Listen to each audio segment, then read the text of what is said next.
Trump সেনাবাহিনীর প্যারেডের সভাপতিত্ব করছেন, উদযাপন নাকি গণতন্ত্র বিরোধী আচরণ? এটি মার্কিন সেনাবাহিনীর 250তম জন্মদিন এবং ট্রাম্পের 79তম জন্মদিন ছিল।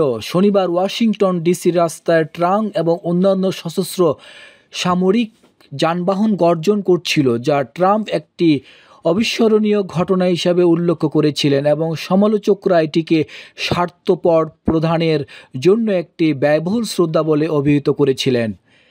1 ঘণ্টার দীর্ঘ মিছিলের পর কথা বলতে গিয়ে যা বৃষ্টির ফোঁটায় ছিটিয়ে দেওয়া একটি উষ্ণ সন্ধ্যার মধ্যে দিয়ে অতিক্রম করেছিল, ট্রাম্প এই দৃশ্যকে একটি দীর্ঘ প্রতীক্ষিত ঘটনা হিসাবে চিহ্নিত করেন। প্রতিটি দেশ তাদের বিজয় উদযাপন করে, আমেরিকাও এটি করা উচিত। তিনি জাতীয় মলের চারপাশে ছড়িয়ে ছিটিয়ে থাকা জনতার উদ্দেশ্যে বলেন, এটাই আমরা আজ রাতে করছি। তিনি বলেন, উপরাষ্ট্রপতি জেডি ভ্যান্স, যিনি প্যারেডের শেষে রাষ্ট্রপতিকে পরিচয় করিয়ে দিয়েছিলেন, একমাত্র কর্মকর্তা যিনি এই দ্বৈত জন্মদিনের কথা উল্লেখ করেছিলেন।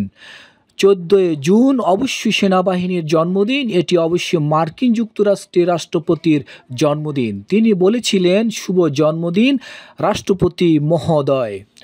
সমালোচকদের জন্য তারিখগুলোর সমন্বয়ে একটি অস্বস্তিকর বার্তা পাঠিয়েছে। উৎসবের বাইরে ওয়াশিংটন ডিসির লোগান সার্কেলে প্রায় 100 জন প্রতিবাদকারীর মধ্যে 55 বছর বয়সী মেরিন ভেটেরান টেরি মাহুনি প্যারেডটিকে গণতন্ত্র বিরোধী আচরণ হিসেবে বর্ণনা করেছেন।